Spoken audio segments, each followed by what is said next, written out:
제3세션 진행하도록 하겠습니다. 미리 안내해드린 대로 제3세션은 세상이라는 주제를 가지고 논의를 진행할 예정입니다. 충북대학교 이재은 교수님을 좌장으로 여러 연사들과 함께 토의하는 시간을 갖게 될 텐데요. 저희 연사 여러분들 소개에 올리기 전에 안내 말씀 한 가지 드리겠습니다. 늘 토의를 진행하면 무대 위에서 좌장과 연사 여러분들께서 서로 이야기를 주고받는데요. 오늘은 좀 특별하게 이곳에 또 귀한 시간을 내주신 참석자 여러분들을 위해서 저희가 직접 문자로 여러분들의 질문을 받고 그 질문에 대답할 수 있는 시간을 만들어 드리고자 합니다. 일단 저희 연사 여러분들 화면 통해서 보고 계시는데요. 무대 위로 모시겠습니다. 충북대학교 이재은 교수님, 그리고 국립환경과학원 오길종 연구부장님, 그리고 연세대학교 언더우드 국제대학교 니라자 산카란 교수님, 카이스트 항공우주공학과 방효충 교수님, KBS 박종훈 경제전문기자님 무대 위로 모시겠습니다. 여러분 큰 박수 부탁드립니다.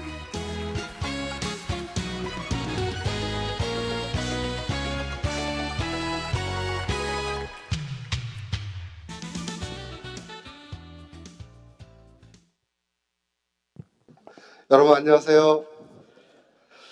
제3세션의 사회를 맡은 충북대학교 행정학과 이재은 교수입니다.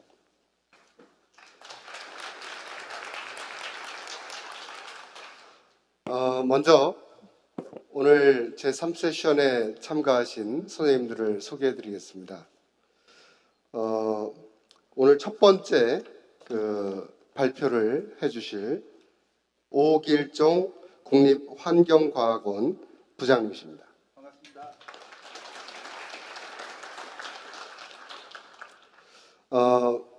두 번째 발표하실 분은 현재 연세대학교 언더우드 대학의 국제대학 교수로 계시는 니라자 산카란 프로페서입니다. 지난 3년 반 동안 한국에서 생활을 했지만 영어로 계속 티칭을 하느라고 한국말을 거의 못하시고 있어요. 그래서 이따 발표는 영어로 하시게 될 거고 아마 통역기를 이용하시면 될 것 같습니다.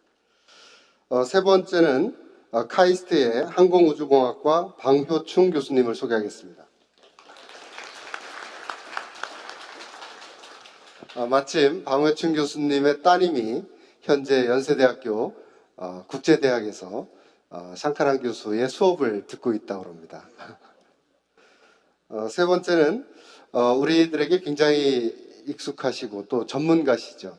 KBS의 경제 전문가이신 박종훈 경제학 박사님, 기자님이십니다.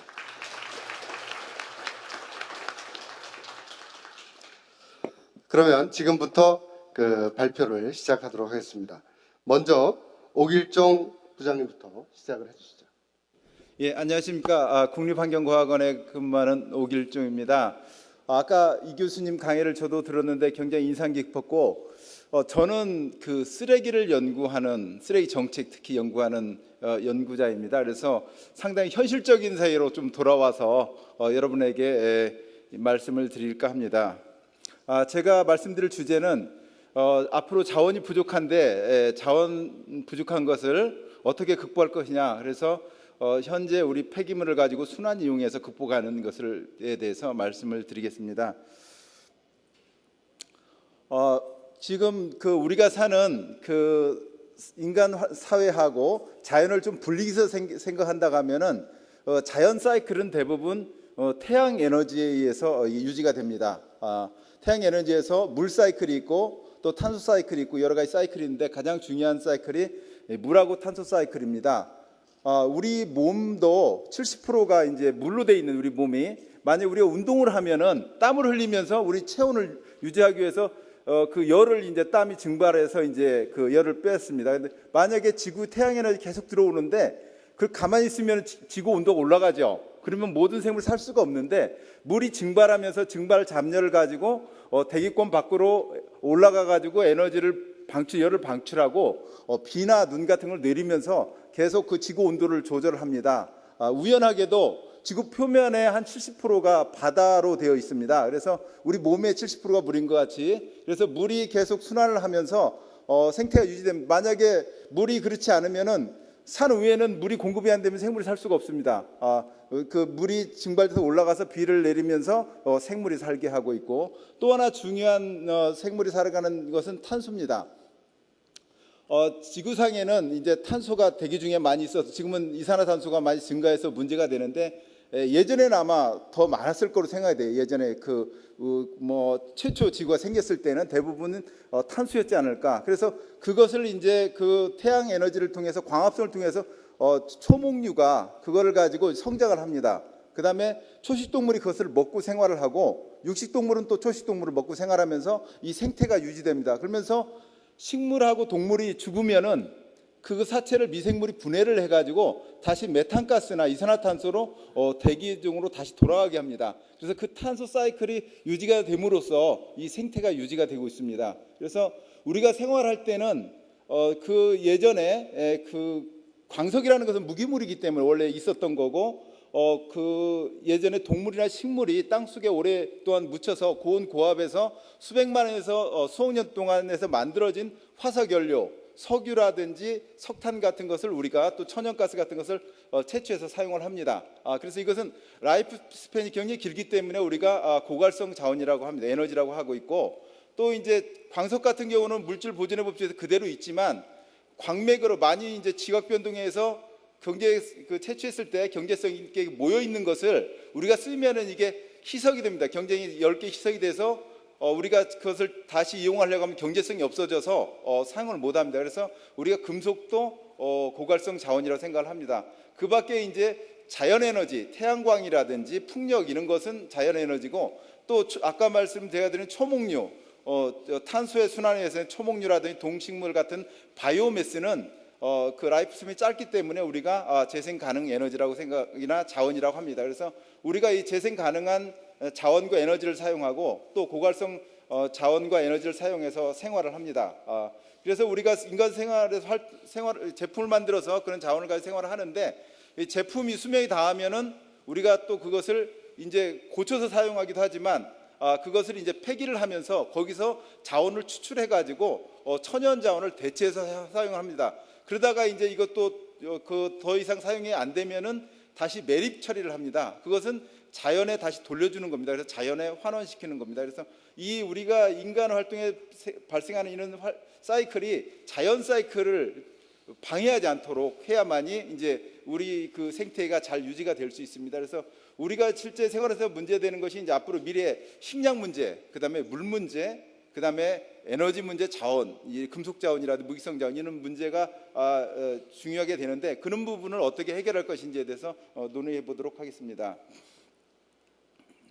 이것은 그 남태평양 지역에 있는 작은 섬나라 나우루입니다. 인구는 한 1만 3천 명 정도고, 이 면적은 여의도 2배 정도밖에 안 됩니다. 21만 제곱킬로미터인데, 근데 여기가 인광석이 굉장히 많습니다. 그래서 인광석을 채취해서 1980년도 국민소득이 3만 불이었습니다. 1980년대 우리나라 국민소득이 혹시 얼마인지 아시는 분 있으신가요? 1,600불 정도였습니다. 그래서 우리나라 한 20배 정도로 잘 살았고, 지금 우리가 22,000불 정도이기 때문에 지금 우리보다도 소득이 더 높았습니다. 그래서 이 섬을 한 바퀴 도는데 4시간밖에 안 되는데도 한 집에 차가 한 2-3대씩 있었고, 전부 다 가전제품을 다 사용했고, 그렇기 때문에, 근데 이제 인광석이라는 게 한계가 있기 때문에 2003년에 완전히 고갈됐습니다. 그래서 완전히 그 나라가 그 경제적으로 파산이 됐고, 또 그 인광석을 다 채취하면서 환경도 파괴됐고, 그 다음에 사람 생활도 파괴가 됐습니다. 그러다 보니 여기 이제 주유소 앞에 앉아 있는 어린이들이 있는데, 주유소는 이제 다 문을 닫고 아이들도 먹을 것이 없고, 그래서 다른 나라의 원조로 해서 살아가는 그런 나라가 됐습니다. 만약에 우리 지구상에 있는 자원을 우리가 효율적으로 잘 사용하지, 현명하게 사용하지 않는다면은 요 나우루가 아마 지구의 촉수판이 되지 않을까 이런 생각을 합니다. 그러면서 앞으로 우리가 그러면은 어떻게 자연을 효율적으로 쓰면서 살아갈 것이에 대해서 좀 생각해 보도록 하겠습니다.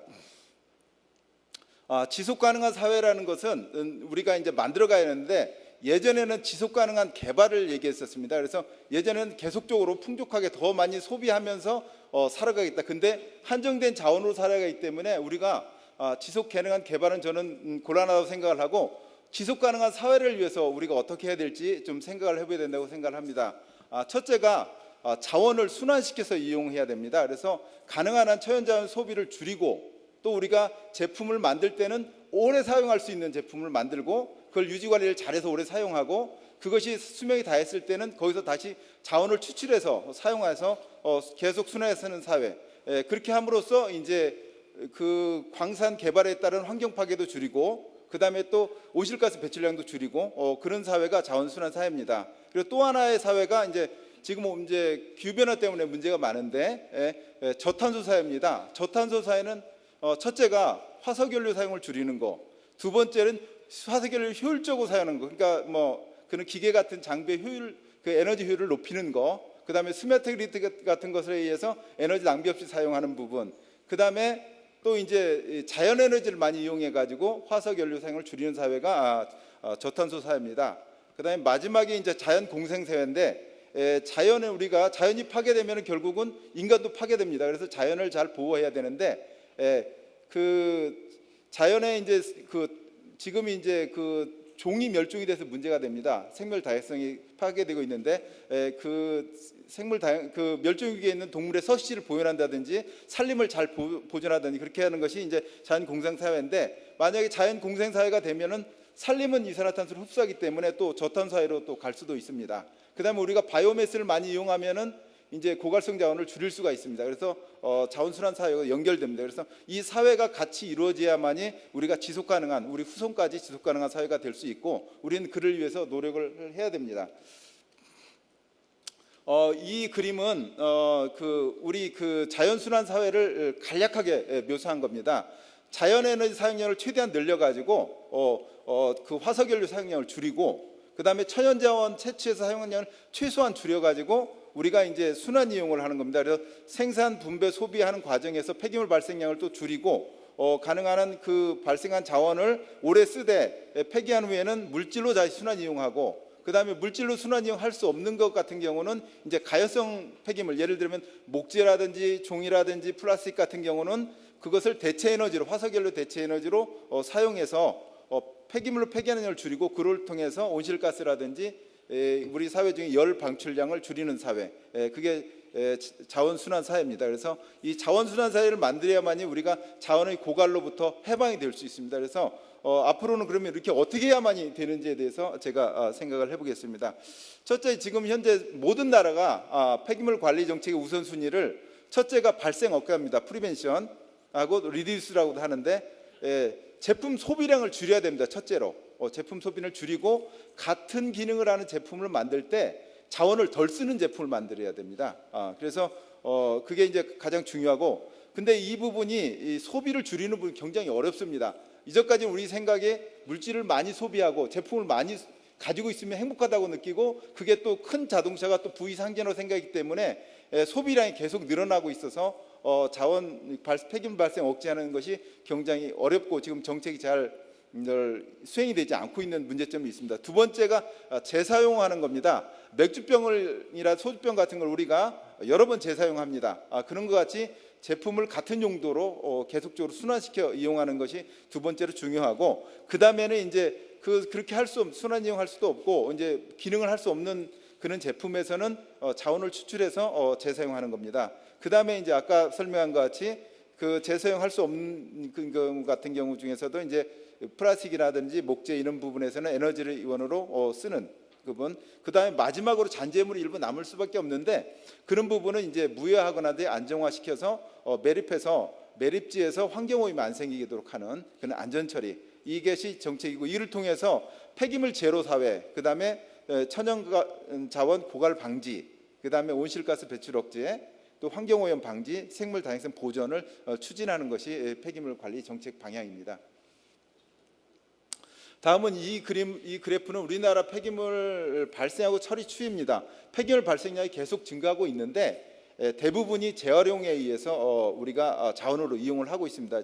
2012년 현재 재활용률이 산업 폐기물하고 생활 폐기물 합쳐서 한 83% 됩니다. 그래서 어떻게 보면은 그 동남아시아 국가 있는 데서는 와서 지금 한국은 재활용이 잘 되기 때문에 폐기물 관리가 잘 된다, 그렇게 하는데, 이것은 제 생각에는 차선책이고, 아까 말씀 베스트는 자원 사용량 자체를 줄이는 겁니다. 그다음 폐기물 발생 자체를 줄이는 게 가장 키 포인트인데 그쪽으로 우리가 이행을 해야 됩니다. 이것은 제품이 소형화되고 경량화됨으로써 자원 소비되는 그런 경향을 보여준 겁니다. 1946년에 처음에 애니악이라는 컴퓨터가 생겼을 때 이 컴퓨터는 거의 집체만 했습니다. 그 다음에 이것을 1984년 PC가 나왔을 때 우리 책상 위에 놓을 수 있는 PC가 거의 같은 기능을 할 수 있는 기능을 하면서 경제 크게 줄어들었죠. 그 다음에 이제 우리 무릎에 놓을 수 있는 노트북, 그 다음에 손에 갖고 있는 스마트폰, 그 다음에 갤럭시 기어, 또 이 안경에 붙어 있는 구글 글래스 같이 기능은 더 크게 하면서도 그 자원 사용량은 줄어드는 그런 쪽으로 제품이 개발되고 있고 이것을 더 많이 발전시켜야 된다고 생각을 합니다. 또 하나는 앞으로는 제품 수명을 오래 사용하는 제품을 만들어야 됩니다. 그래서 예를 들면은 제품 사용 수명을 1년이던 걸 2년으로 만들면은 자원을 2분의 1로 줄이고 우리가 똑같은 기능을 할 수 있게 하기 때문에 근데 앞으로 미래에는 자가치유 소재가 개발된다고 합니다. 그래서 자가치유 폴리머라든지 고분자, 콘크리트가 만들어져서 거의 뭐 그 구조물이나 제품을 준용적으로 사용할 수 있게 된다. 그다음에 또 고강도 소재가 개발돼 가지고 또 가볍게 오래 사용할 수 있는 제품을 만들 수 있다. 그다음에 자동차나 비행기 같은 것이 뭐 2020년이라든지 2030년 되면은 거의 무인화되고 그렇게 되면은 사고도 거의 안 나서 자동차를 오래 사용할 수 있다고 생각합니다. 그러면은 또 자원을 감소할 수 있는 거고 또 이제 앞으로 이제 그 인터넷 사회가 되면은 모든 유비쿼터스 네트워크가 구축돼 가지고 구조물 제품 같은 게 유지 관리를 잘 하고 오래 사용할 수 있게 됩니다. 그러면서 또 우리가 자원 소비를 줄일 수가 있습니다.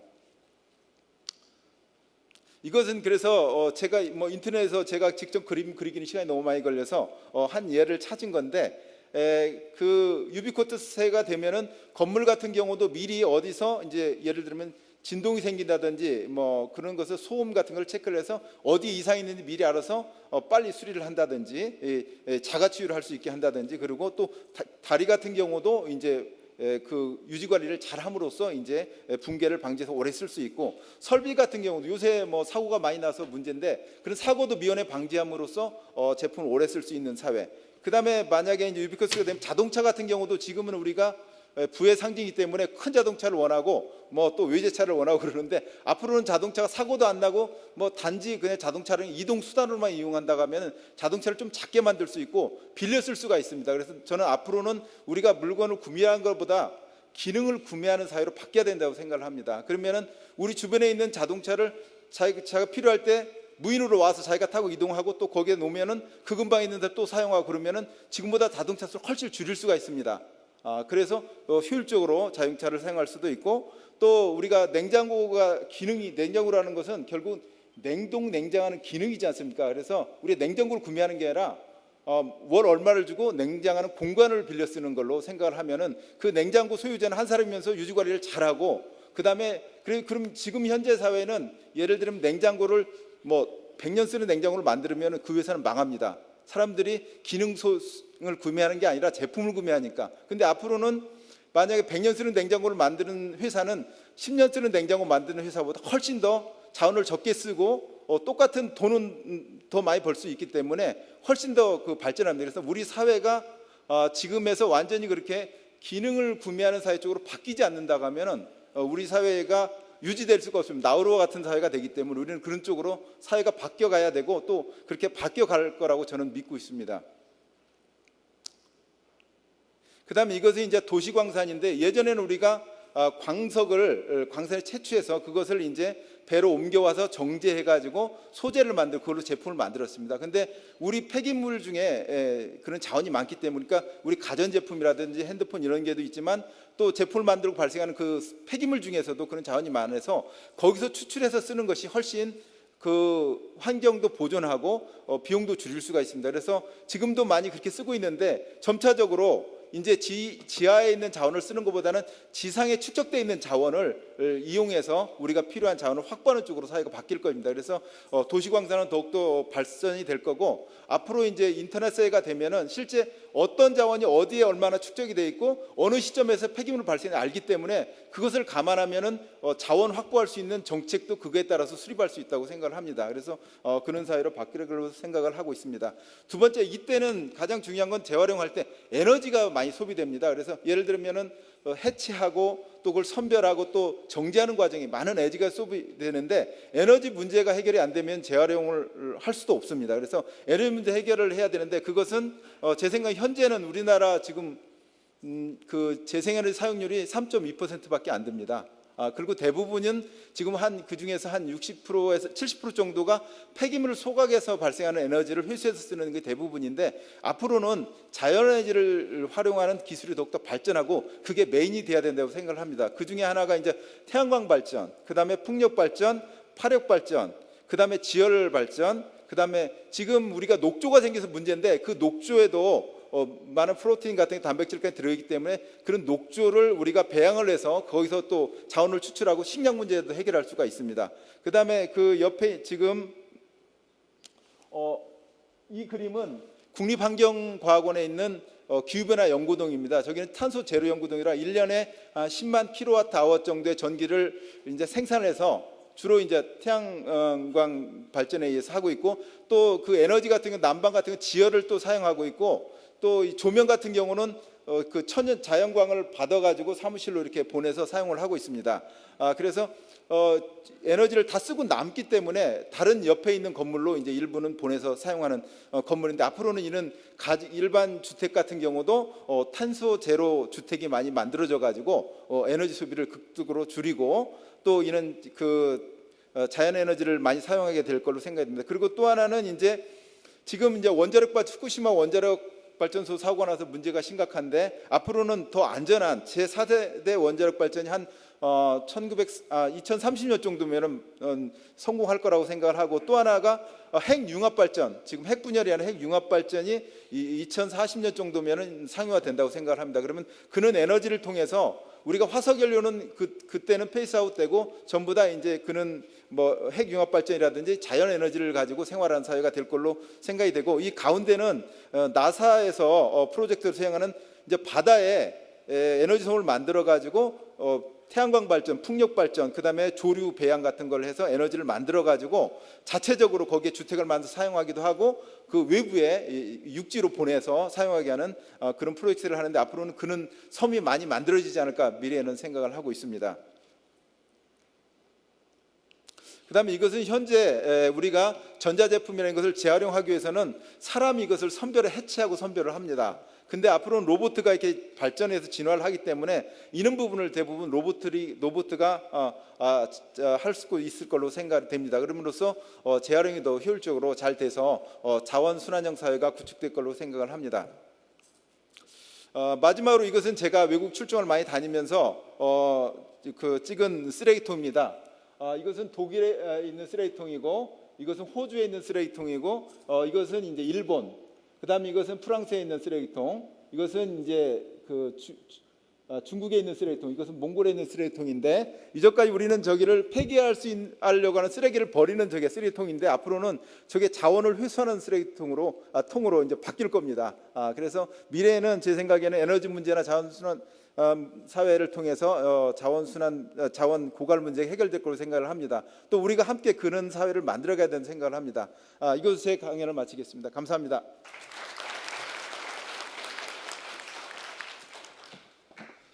네, 그 국립환경과학원의 오길종 부장님께서 정말 낯선 미래와의 만남, 특히 나우루 공화국이 자원 순환을 하지 않았을 때 나타날 수 있는 비극적인 슬픈 이야기를 저희들에게 보여줬습니다. 자원 순환의 중요성을 저희들에게 일깨워 주신 오길종 부장님께 다시 한번 큰 박수 부탁드리겠습니다.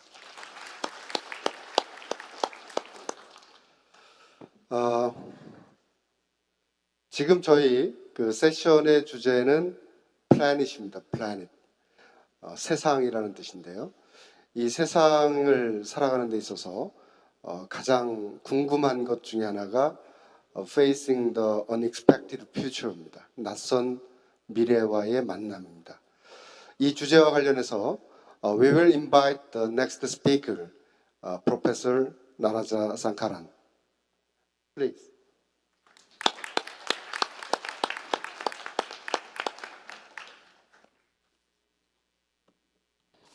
Thank you very much for inviting me to give a talk at this conference on facing the unexpected futures. I'll begin with a confession. I must admit, when I was first asked to give the talk, I was a bit nonplussed. And my first reaction was, why me? I didn't know why I was being invited to talk on a conference on natural disasters and natural resources. I'm a historian of science. I study the past. I study very specifically the history of 20th century research, history of ideas, how they've developed in science. It's all about the past. So coping with an unexpected future was not something I'd normally expect to be invited to. Normally, when I tell people that I'm a historian of science, the reactions I get are puzzlement. What's that? Is something that many people ask. Do you study history or do you study science? And when I say both, again, puzzlement is what I get. When I do further explain what it is I study, often I'll get a reaction, how interesting. Now, interesting for anybody who's been in America is a very ambiguous word. It can be used to mean how fascinating, which is how I like to interpret it, because I do think what I study is fascinating, but it can also be used to mean, oh, really? Yeah, very nice, let's move on. So in order to mitigate that kind of response, like I said, I happen to think what I'm studying is not only fascinating, but it's also very important. And so eventually, I decided to seize this opportunity to talk at this conference, to talk about how studying history and the past helps us to face unexpected futures. So you might be all asking by now what this has to do with any of the topics I have, buzzwords I have in my title: epidemics, futures past, coping with coming plagues, and nothing to do with what I want to make this. Like I said, I wanted to make this a talk about furthering my own agenda, which is to integrally bring science and interdisciplinarity into education at all its levels. Scientific literacy, this is what I am supposed to be teaching. Even though I'm a historian of science, in my current job, I'm responsible for ensuring that my undergraduate students are scientifically literate when they graduate. So what does scientific literacy, interdisciplinarity have to do with plagues and epidemics? The idea came actually from, again, when I was invited to give this talk, and somebody said, and they said, well, talk on natural resources. And I go, I know nothing about that. Then they said, well, natural disasters. I said, getting me to talk on that would be a natural disaster. But that didn't go down very well. But then they came up with, aren't diseases natural disasters? And that got me thinking, whether or not they're natural or not, or man-made, diseases are certainly a disaster. And I thought, oh, this is a great way to talk about actually what I really care about. Maybe I should take up this invitation. And also, it would, I can even bring in something about natural resources, but I'll leave that to the end. One more thing I'd like to talk about before I start moving on through my slides is the title, again, back to the title, Epidemics of Futures Past, Coping with Coming Plagues. When I was thinking about giving a title to this talk, I was playing around with things that I thought might appeal to popular culture as well, or to wider audiences than people who know my subject. And I got back to something I was quite fond of listening to, an album from my growing up days by a group called the Moody Blues. The song in particular was Tuesday Afternoon, but the name of the album was Days of Future Past.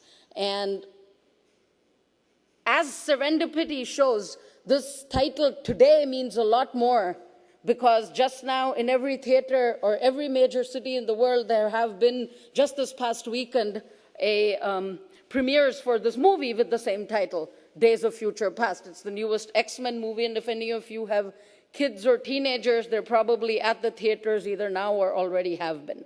And in that movie, the other reason why I bring that up, actually, is that in that movie, what happens is these mutants are time traveling. They go back into the past to try and save the future.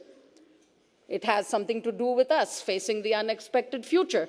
But, of course, we do not have time travel at our disposal, or do we? History is a form of time travel, I would say, and so I think this title has even more currency than I could have possibly imagined when I came up with it to give it as a title for my talk. Having given all that long introduction, I'll go through the rest of my slides now relatively quickly because I understand I have just 15 minutes. All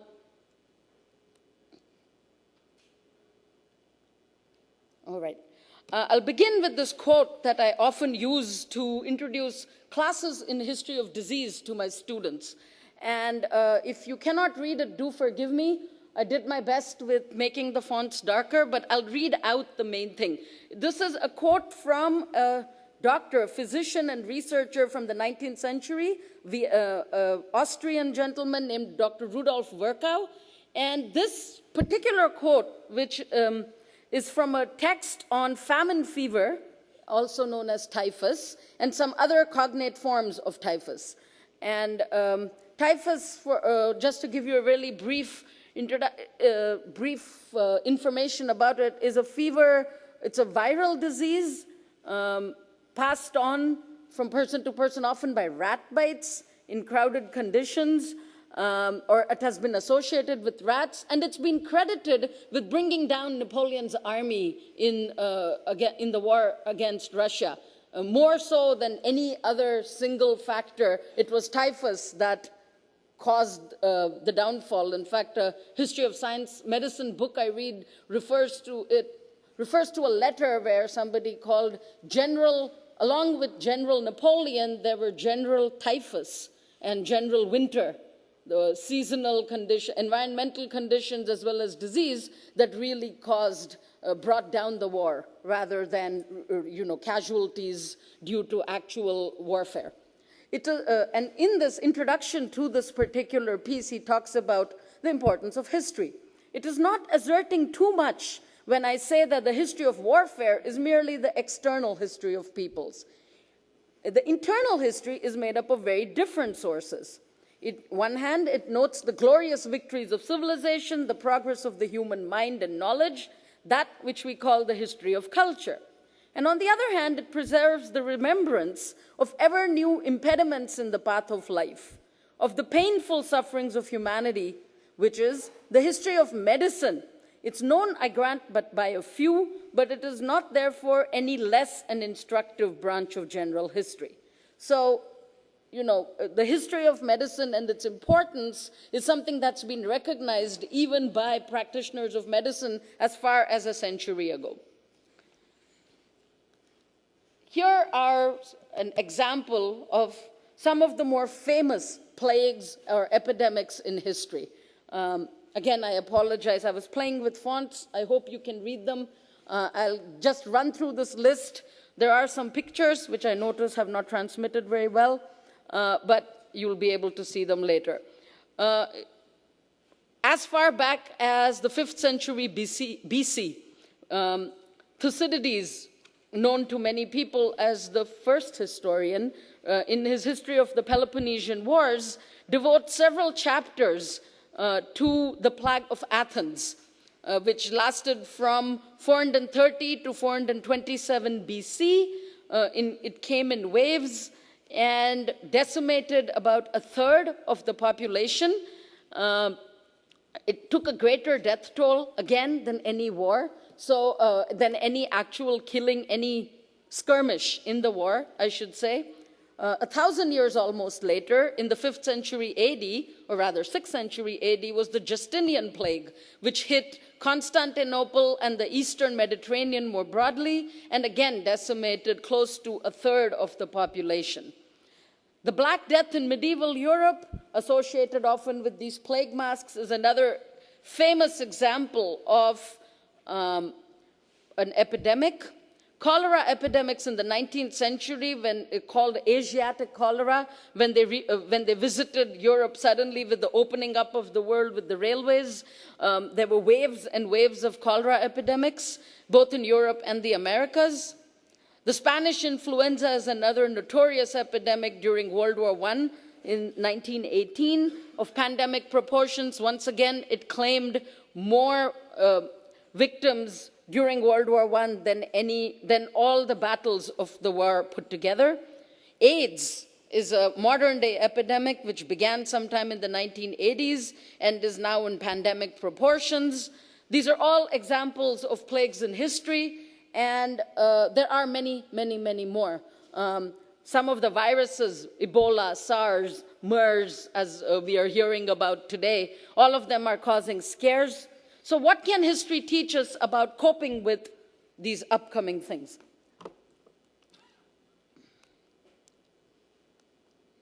All right, here's a picture. One of the things that you might have noticed as I was running through that list was often the intimate connection between war and disease.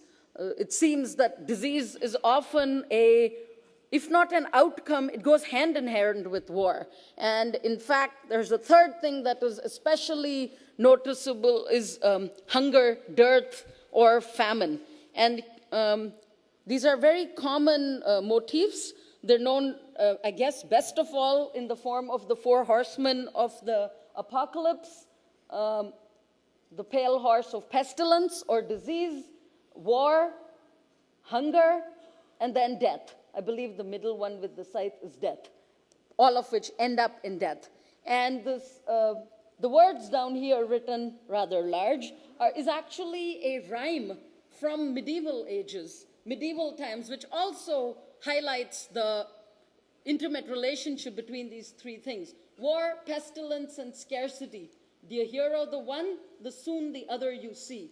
So the fact that these three things go hand in hand, and they're not all necessarily natural disasters, but they're all disasters. And we can talk about whether disease is a natural or man-made disaster. I plan to bring that up shortly.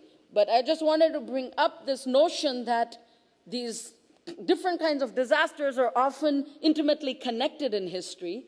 And this is not something that was merely noted in the medieval ages, but has been noted since ancient times. In the Plague of Athens, for example, in 430 BC, towards the end of the account of the plague, Thucydides talks about the relationship. He says, "Such was the calamity that befell the Athenians and caused them distress with their people dying within, that they remembered this oracle from long ago that said, 'A Dorian war shall come, and with it death.'" But he mentions also there was controversy whether the word used by the ancients has been dearth and not death. Now, I do not know exactly how this has been translated, but it works really well in English. Dearth being famine or scarcity, and death, of course, being the ultimate result thereof. The photograph is actually a painting of the Plague of Athens, and so Thucydides already mentioned this idea.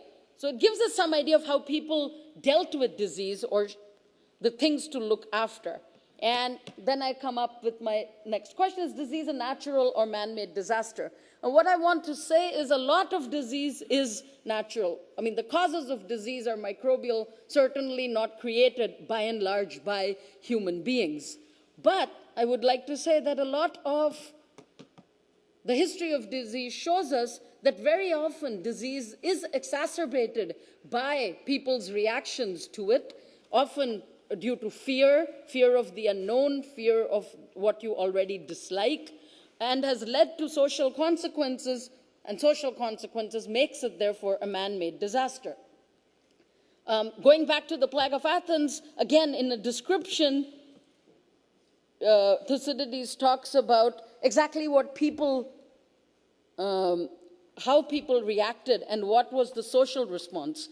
Doctors who were the first to order treatment in ignorance of the disease were not able to ward it off. In fact, they were many doctors died because unknown to, when they didn't know the reason for the disease, they'd go and treat.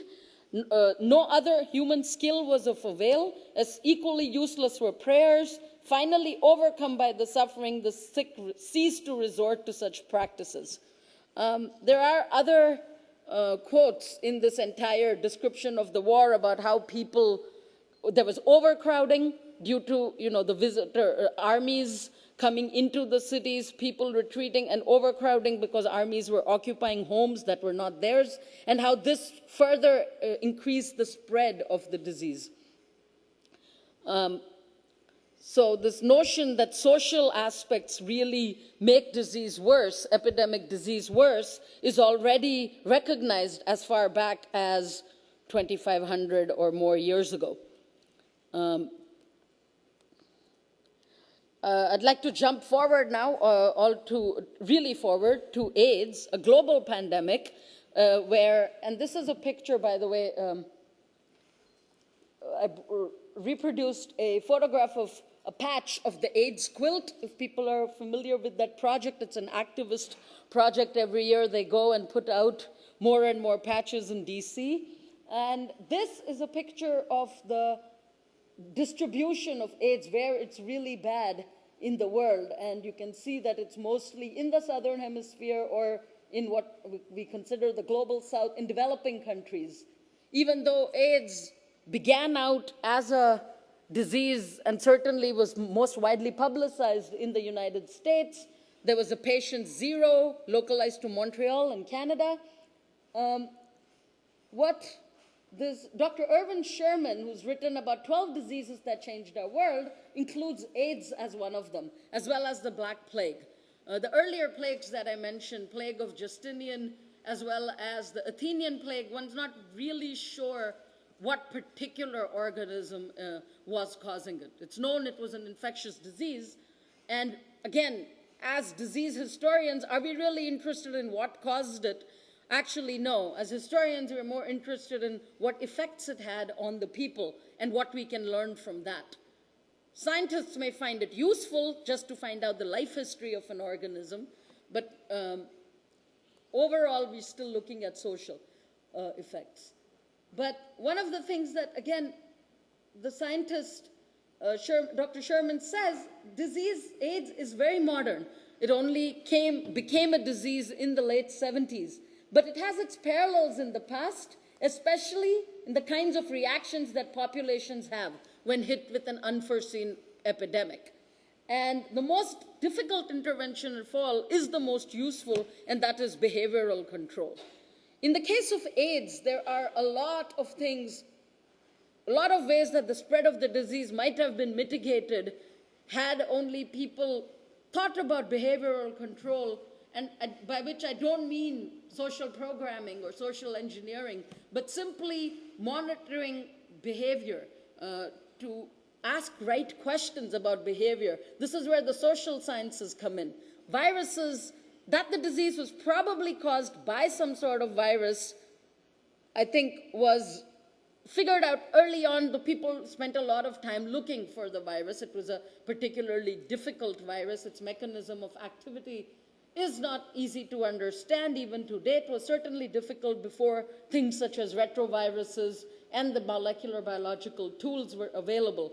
But when social scientists asked for funding, proposed studies to study sexual behavior, ideas of not just, when I say sexual behavior, the practices, the American government completely put a halt on such studies on the grounds that this sort of questioning encouraged promiscuous behavior, rather than saying, let's find out. This was a question about finding out. And had people learned early on, then one could have made a few simple changes, I think recommendations with the right kind of social intervention. Certainly the disease wouldn't have spread as rampantly as it did. I think this is a widely accepted fact now, but certainly the idea that one needs to bring in different sorts of questions to bear upon a program and not just look at one avenue of research is very important, and AIDS provides a textbook case of that. I want to also bring our attention next to, well, I'd like to also talk, just few seconds devote to the public reaction to epidemic scares, what happened in 2009 when there was a swine flu epidemic. The swine flu was known as such because it was believed that the virus originally made the jump from pigs to humans. There was not, however, it's also called HV-N1. There was not too much evidence that in fact, there was hardly any evidence, none, that there was actual transmission from pigs to humans. I was living in Egypt at the time, and what happened over there is a textbook case, again, of how the public should not be reacting. Simply from the name, there was a mass slaughter of pigs.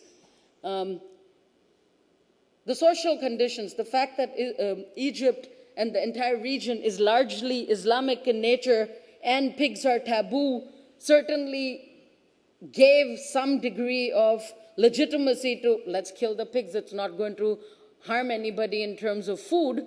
The problem was, of course, that was not true. Egypt also has a rather large Coptic Christian community, and in fact, the pigs were the province of this community that did a lot of garbage collecting. It actually interfered with the local, very intricate ecosystem, besides which the manner in which the pigs were killed with mass poisoning led to this large accumulation of carcasses, which the society and the infrastructure was not equipped to deal with getting rid of. Overall, large disaster. It was certainly not the best way to react.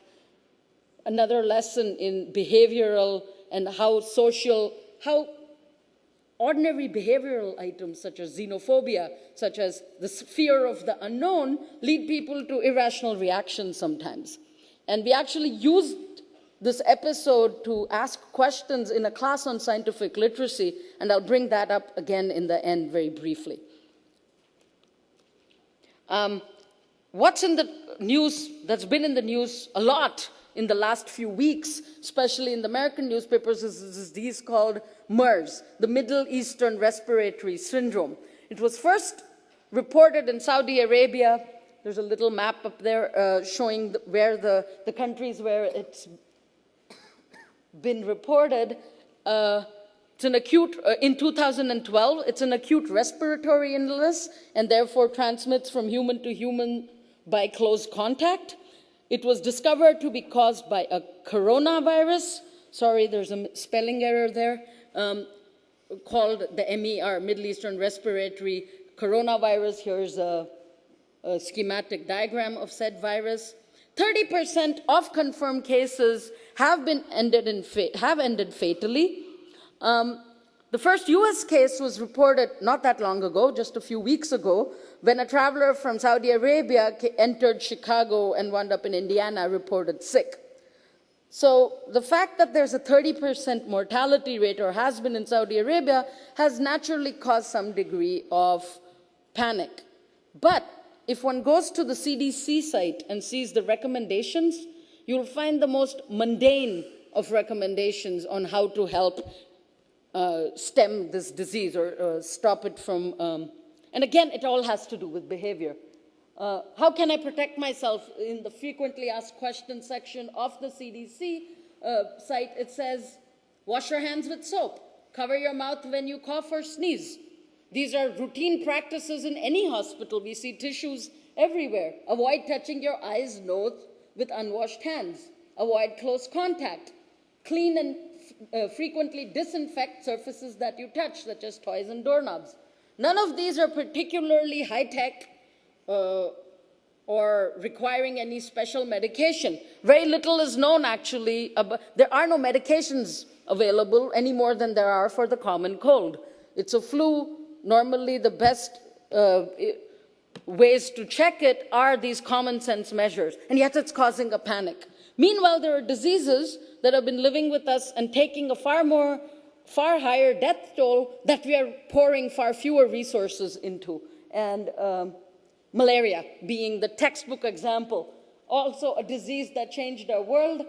It is one of the most lethal infections. There are 300 million cases worldwide, and it's causing up to 3 million deaths a year, and that's just death. These are just various images of the parasite, of the vector, and of the most affected part in the human being, the blood cells. There's also a question of people who live with malaria are severely immunocompromised, not in the way they are in AIDS, but they're not able to work as well, not able to be as productive.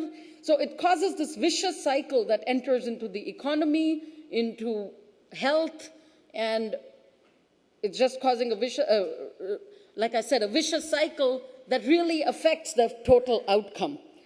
I believe my time's almost up, and so I brought up this particular comment because I'm sure it'll come up at some point in this conference, even though it didn't exactly have to do with disease at the time. It had more to do with war.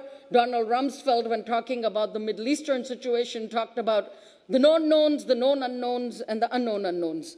I'll concentrate on the known unknowns because that's what disease is. In the course of human history, disease is a known unknown in the sense that it's always been there.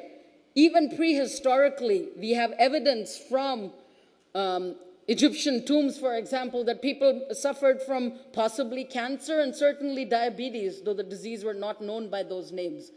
Disease is a fact of life. It's there, and every time we think we've conquered a disease with one, something else rears its head.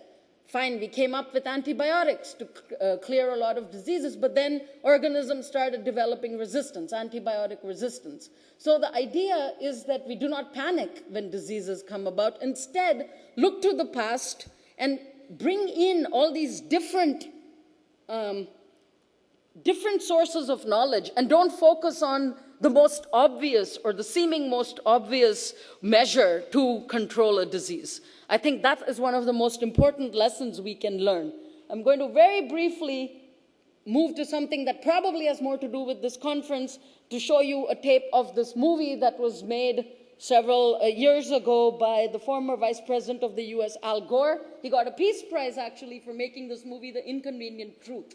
I'll be the first to admit that the movie had certain flaws in it, but one of the main reasons I bring up this movie, and we brought it up in the past, is what this movie does also, what this movie advocates. Not only does it open our eyes to the possible problems of global warming, which I, as a historian of science, should know about, but not being in environmental science, know only a little bit about, but something else Al Gore did in this movie, I think, is far more important. He made a case for critical thinking, for reasoned responses to any kind of public disaster, for investing in what I call human capital, the best kind of capital that we should be investing in the future in order to face the unexpected future is the human brain power, intellectual capital. And so I'm going to go back then finally and talk about that's our best natural resource. So finally, I am talking very slightly about natural resources in the context of this talk. Our best natural resource as human beings is brain power, and it behooves us to invest in it. And my particular pitch in this is for these two particular attributes: scientific literacy, interdisciplinarity, bringing in different kinds of fields, making sure that all our citizens, regardless of what their majors might be, whether they're studying economics, political science, history, as in my case, are Professor Sankaran, please check your times. Yes, Yeah. I'm over. This was my last slide. So thank you very much.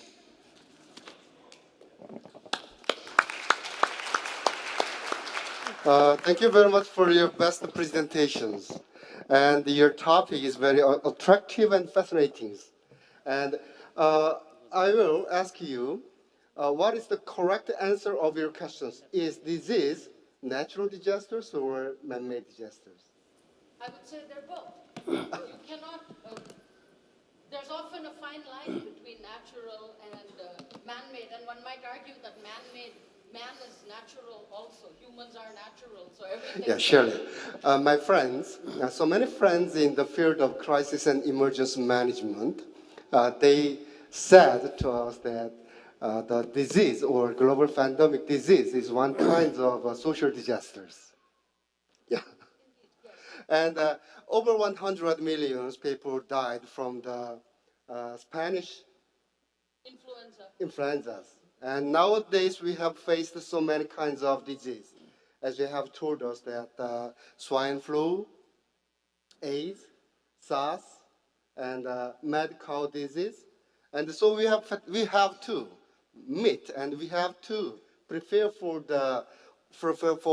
overcoming the pandemic influenza or disease. I think that her presentations is very instructive and impressive to us. Thank you very much once again.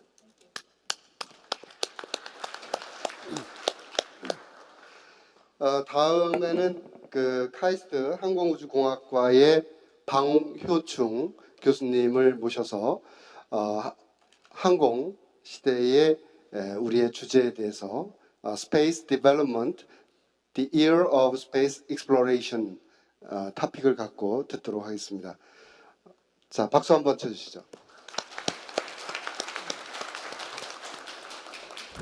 예, 반갑습니다. 오늘 이렇게 이 의미 있는 행사에 초청받게 돼서 굉장히 영광이고요. 오늘 여러분들하고 제가 전공하는 우주에 대해서 잠깐 좀 얘기를 좀 나눠볼까 합니다. 평소에 우주에 대해서 관심이 많이 있으신 분들도 계실 거고 좀 관심이 없으신 분들도 있을 텐데 오늘 그 제 발표를 통해서 왜 우리가 우주를 해야 되고 앞으로 최근에 우주에 어떤 변화가 있는지를 이렇게 서로 공유할 수 있다면 굉장히 의미가 있을 것으로 생각으로 많은 관심과 성원을 부탁드리겠습니다. 그 위키피디아에 보면은 우주 탐사는 뭐다? 우주를 왜 탐사하느냐? 우주 탐사에 대한 정의는 여러분도 잘 아실 겁니다. 지구 외에 우리가 태양계 여러 가지 행성이나 뭐 소행성 등을 찾아 나서는 왜 그게 필요한지는 여러분들이 잘 이해를 하실 거고요. 그게 바로 우주 탐사의 정의고 여기에서 우주 탐사를 위해서 1957년도에 우리 인류 최초의 인공위성이 바로 러시아에서 발사한 스푸트닉이 되겠습니다. 그래서 보니까 우리가 인류가 우주 탐사를 시작한 지 약 60년 되는 한갑이 되는 그런 해가 점점 다가오고 있다고 볼 수 있겠습니다. 이 우주 탐사를 이용을 해서 우주 탐사를 지원하기 위한 게 바로 우주 기술입니다. 스페이스 테크놀로지라는 건데 이게 바로 우주 탐사를 우리가 용이하게 하는, 가능하게 하는 그런 기술들이 되겠고요. 여러분들이 우주 기술하면 실제로 좀 생소하게 들릴지 모르지만 우리가 매일 보는 기상, 웨더 포캐스팅이라든지 리모트 센싱, 원격 탐사, 위성 사진들 그리고 여러분이 많이 매일 쓰시는 그런 그 내비게이션, 카네비라고 그러죠. 그거 다 우주 시스템이 되겠습니다. 우주의 가장 대표적인 성공 사례가 되겠고요. 그리고 위성 방송도 다양한 분야에서 우주 기술이 우리 인류의 생활을 윤택하게 하고 우리 인류의 미래가 바로 우주에 걸쳐 있다 이렇게 보게 되겠습니다. 우주 탐사는 크게 왼쪽에 보시는 이제 지구하고 이렇게 딥스페이스하고 나는 심우주가 있는데요. 자, 우리가 여러분들이 요즘 뭐 화두가 되고 있는 지구 여러 가지 글로벌 워밍이라든지 지구의 그런 그 자원 고갈 문제, 환경 문제 이런 모든 근본적인 문제를 과연 우리가 지구에 국한해서 해결할 수 있느냐 그렇지가 않습니다. 지구는 우주에서 왔고요. 우리도 인류가 우주에서 왔기 때문에 우리가 우주를 이해하고 그렇기 때문에 계속 우주를 탐사해야 됩니다. 그래서 우리가 지구하고 이렇게 딥스페이스로 나눠가지고 딥스페이스를 보면 소행성이라든지 화성 그밖에 인류는 지금 태양계 밖까지 최초로 지금 벗어난 그런 위성도 있듯이 이렇게 나눠서 크게 우주 탐사가 이루어지고 있습니다. 자, 그럼 우주 탐사를 위해서 어떤 것들이 필요하냐? 여러 가지가 있는데요. 한 5가지 요소로 나눌 수 있는데, 사이언스, 어떤 임무냐? 임무가 중요하고, 그 다음에 버짓, 어떤 역시 돈 없이 아무것도 할 수가 없기 때문에 굉장히 많은 돈이 또 버짓 예산이 소요되고요. 그리고 그 프로그램 매니지먼트 어떤 그 미션을 하나 설계하는데 해서 하는데 보통 20년 내지 30년 됩니다. 우리가 토성 탐사하는 그 미션은 실제로 그 가는 위성을 개발하는데 10년 걸렸고 위성이 그 토성까지 그 비행을 했는데 7년 걸렸고 거기서 임무하는데 10년 그래서 30년 정도가 걸리는데 이런 큰 그런 장기간의 프로그램을 어떻게 대형 버짓의 그런 프로그램을 잘 효율적으로 매니지먼트 하느냐 그런 이슈가 있겠고요. 그리고 위성을 운용하는 그리고 맨 오른쪽 하단에 보면 위성체 기술 여러분들이 가장 쉽게 생각하시는 위성체 기술 이렇게 있는데 자 그럼 이제 그동안 60년 정도 그 우주 개발이 이루어졌는데 어떻게 그러면 다른 어떤 사회의 변화와 더불어 우주의 어떤 탐사도 굉장히 어떤 패러다임에 큰 변화가 있었는데 옛날에 여기 지금 아폴로 세대 60년대 그 냉전 시대에 미국과 러시아가 경쟁적으로 한 국부의 절반 정도를 좀 과장해서 말씀드리면 그 나라의 예산의 1년 예산의 절반 정도를 퍼부면서 달에 경쟁적으로 갔던 그 시대가 있었는데 이제 그 시대는 다시 안 오죠. 왜냐하면은 아무도 우리 텍스페이어들 절대 국민들이 허락을 안 할 겁니다. 국가 예산의 절반을 달 탐사에 쓴다. 이제는 불가능하죠, 그죠? 그런 어떤 냉전 시대에서 지금 시대가 많이 바뀌어서 점점 이제 작은 버짓도 적게 들고 소형이면서 간략하고 그리고 여러 가지 이제 참여자들이 점점 늘어나는 그런 형태로 패러다임이 급격하게 바뀌고 있습니다. 이 부분은 다른 어떤 기타 사회의 어떤 기술 발전, 사회 변화와도 동일한 맥락으로 이해를 하시면 될 것 같고요. 자, 그래서 우리가 이제 저희 같이 이제 위성에 종사하는 사람들은 흔히 하는 말로 스몰 세틀라이트다. 왜 스몰이냐? 스몰은 싸니까 싸고 그리고 디벨롭먼트 그 개발 기간이 짧고 그리고 리스크도 적기 때문에 그래서 많은 스몰이라는 말을 굉장히 좋아하는데 그 이유는 이제 여러 가지 아까 말씀드렸던 그런 현실 그런 제한 조건 때문에 그렇습니다. 그렇게 스몰 세틀라이트가 굉장히 일반화되어 있고요. 그리고 위성체를 모듈화, 표준화하고 이렇게 작게 만듭니다. 그래서 점점점 이젠 이 기술이 발전하면서 위성이 이렇게 표준화하고 내가 뭐를 이렇게 자동차를 개발할 때 내가 엔진하고 바퀴를 매번 다시 개발할 필요가 없지 않습니까? 그죠? 자동차 디자인만 다 신경 쓰면 얼마든지 좋은 자동차를 팔리는 자동차를 만들 수가 있습니다. 마찬가지로 이 위성 기술도 그런 식으로 발전을 하고 있고요. 그래서 이런 표준화, 모듈화 쪽에 상당히 빨리 진행되고 있다 말씀드렸습니다. 위성의 크기를 보면은 굉장히 큰 위성들 여기 아래 위에 보시면 이렇게 밑에 약간 사람이 보입니다만 그런 큰 위성들도 있고요. 라지 세틀라이트, 스몰 세틀라이트, 마이크로, 요즘은 나노 세틀라이트라고 그래가지고 오른쪽 하단에 보시면은 이 위성이 킬로그램이 1kg밖에 안 됩니다. 실제 인공위성입니다. 인공위성 기본 기능은 다 하고 있고요. 그렇게 작은 위성도 큰 위성과 더불어 이렇게 동시에 개발되는 그래서 누구나 일반 대학생도 위성을 만들어 직접 띄울 수가 있고 그래서 이 위성 개발에 우주 탐사의 참여 주체가 굉장히 다양화되고 있다 이런 말씀을 드리고자 합니다.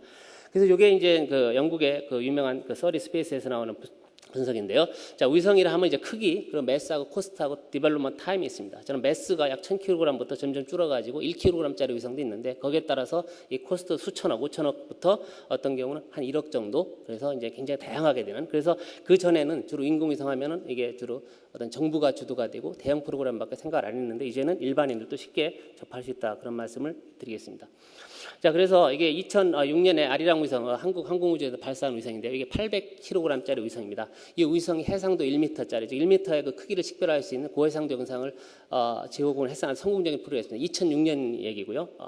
그리고 오른쪽에 바로 퀵버드라는 미국 최초의 상용 위성이 되겠습니다. 이것도 해상도 60cm인데 이 퀵버드는 약 1,300kg입니다. 그래서 왼쪽이 800kg, 오른쪽이 1,300kg. 굉장히 이런데 우리가 이런 위성을 그래도 스몰 위성이라고 부릅니다. 대형 위성이라고 안 부르거든요. 대형 위성이라고 하면 한 3톤, 4톤 정도 위성을 대형이라고 부르는데 이 정도 스몰인데 요즘 나온 국내 벤처기업체인 대전의 고치한 세트레가이에서 작년에 2013년에 이 300kg을 가지고 1m형 해상도를 달성했습니다. 그래서 저는 이전에 2006년에 800kg이었다면 지금은 300kg으로 1m 똑같은 영상을 뽑아냈고요. 고해상도를.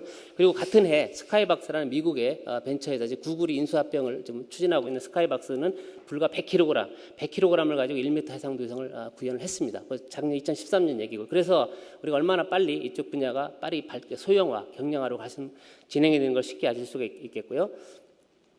네. 그리고 여러 가지 그런 소형 위성을 이용한 다양한 지구 미션 외에 우리가 달 탐사라든지 뭐 소행성 탐사 이런 것들이 최근에 굉장히 활발하게 진행이 되고 있습니다. 그래서 굉장히 빠른 변화가 진행이 되고 있다 보고 이 부분은 뭐냐면은 스페이스X라는 민간 회사가 되겠습니다. 그래서 그 동안에 나사도 그렇고 모든 정부에서는 모든 우주 개발은 정부 주도로 했습니다. 정부가 독점을 하고 그러다 보니까 효율성이 떨어지고 많은 비용이 들죠. 리스크도 크고 그런데 이제 민간 회사가 과감하게 도전장을 내서 우리가 정부랑 겨루는 겁니다. 그래서 이 발사 비용을 약 4분의 1 정도의 낮은 가격에 한 펠콘X 스페이스X라는 이게 앨런 머스크라는 이베이 창시자가 20억 정도 달러의 어떤 그런 엄청난 부를 축적을 했죠. 페이팔을 팔면서 그 돈을 가지고 바로 한 게 우주입니다. 우주. 다음 골이 뭐냐? 그래서 이게 인터넷에서 벌은 그런 성공한 재벌이 우주로 뛰어드는 좋은 사례고요.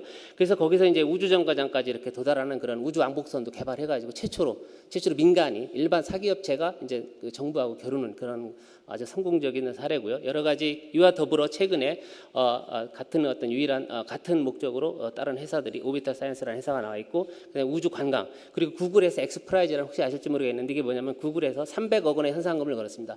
300억 원의 현상금인데 이게 달에 가서 누구라도 달에 가서 500m를 호버링하고 날고 그리고 거기에 달에 대해서 그 이미지를 갖다가 2장을 전송하면 누구든지 300억을 주겠다. 그래서 전 세계적으로 현재 10몇 개 팀이 겨루고 있고요. 이거에 대한 최종 결과는 2015년 정도에 곧 발표될 거로 알고 있습니다.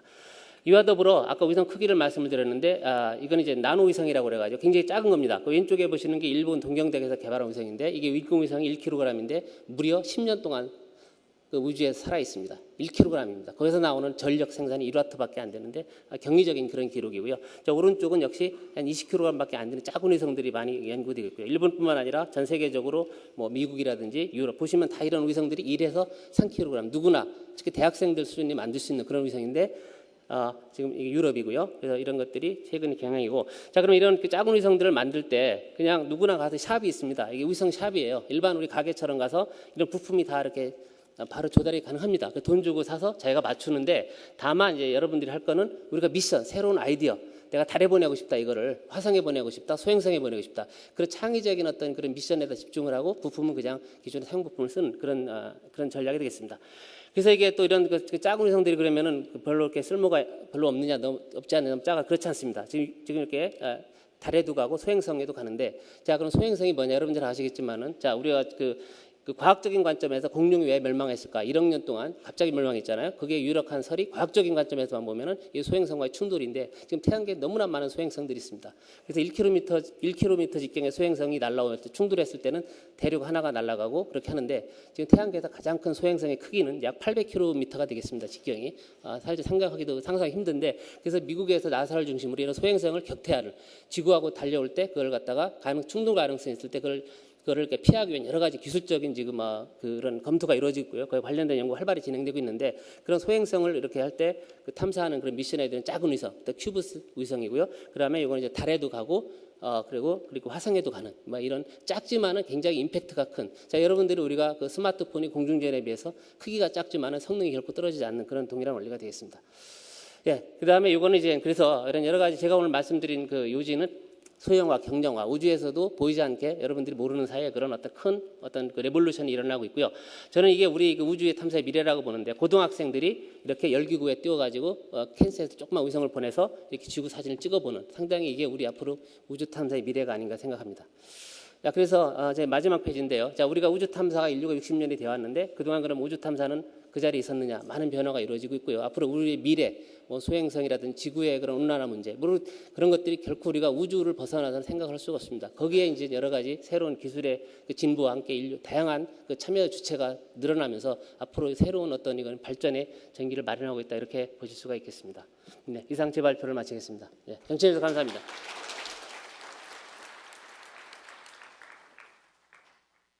네, 감사합니다. 그 방효충 교수님께서 이제 지난 60년 동안에 있었던 과학기술의 발전, 진화와 함께 우주 대항해 시대, 이것도 역시 the unexpected future, 우리가 낯선 미래와의 만남, 무엇을 준비할 것인가의 타픽에 맞는 아주 소중한 발표였다고 생각합니다. 정말 소중한 발표를 해주신 방효충 교수님께 다시 한번 박수를 보내주시기 바랍니다. 다음은 마지막으로 KBS 그 박종훈 기자님께서 발표를 해주실 텐데요. 역시 세상을 주제로, 즉 The Planet, 우리 지구 시대의 고령화를 어떻게 극복할 것인가 하는 것을 주제로 해서 그 또한 여기 계신 분들께는 대단히 낯선 미래라고 생각이 됩니다. 발표를 부탁드리겠습니다. 네, 안녕하십니까. 사실 진짜 이 낯선 미래 중에 하나가 사실 고령화죠. 인류가 아마 처음으로 맞이하게 되는 정말 통제 안 된 위험이라고 할 수 있는데, 그래서 그 고령화를 극복하는 방법, 이 세션 제가 지금 제목을 고령화를 극복하는 방법 바로 청년의 해답이 있다 이건데요. 먼저 여기서부터 시작해 보겠습니다. 지상 최대 경제 사기극이다. 세대 전쟁을 제가 왜 사기극이라고 정의하면서 시작하는지 우리 끝난 다음에 한번 다시 생각을 해보도록 하겠습니다. 2026년 팜 데저트에서 버스 테러가 일어났습니다. 이 오자가 아닙니다. 2026년에 일어났는데요. 이 테러가 정말 독특한 테러였습니다. 버스 안에 있던 연세가 많이 드신 분만 조준 사격을 한 테러였습니다. 이게 어디에 나오는 내용이냐? 2030 엘버트 브룩스가 쓴 책에 나온 내용이거든요. 2030년이 되면 노인복지제도나 아니면 그런 어떤 불균형한 일자리 때문에 청년들이 노인들을 상대로 테러 조직을 만들고 청년들을 위한 정당을 만든다. 이런 책이었습니다. 그런데 저는 감히 엘버트 브룩스보다가 틀렸다. 더 치명적인 세대전쟁 현상이 일어나고 있다. 이렇게 말하고 있습니다. 어떻게 일어났냐? 일본의 사토리 세대입니다. 이 내용이 좋아요. 사토리 세대가 뭐냐면요, 득도한 세대거든요. 도를 통했다. 얼마나 좋은 말입니까? 그런데 이게 어떤 뜻을 갖고 있냐면 물욕과 출세욕과 소비를 하고 싶은 욕망 모두 줄었다는 얘기입니다. 그래서 어떻게 되냐? 좋은 물건을 만들어도 살 사람이 없어요. 자동차를 만들면요, 먼저 면허를 따세요라고 광고해야 될 정도로 청년들의 소비가 줄고 있습니다. 심지어 아마추어의 반란이라고 기성세대한테 타격을 입히려면 기성세대가 만든 새 물건을 사지 말자, 우리끼리 중고를 거래하자, 이런 움직임까지 생겼습니다. 그러다 이게 왜 이렇게 되냐? 30세에서 34세 연봉을 한번 보세요. 13년 동안 어떻게 됐나? 일본 경제가 어쨌든 성장을 했거든요. 0%대지만. 그런데 청년 세대는 줄었습니다. 저축도 당연히 늘어날 수가 없죠. 저축, 연령별 저축을 한번 보세요. 엄청나게 차이가 납니다. 이게 왜 이렇게 됐느냐? 일본이 지금 보면 복지 비용 엄청나게 쓰고 있습니다.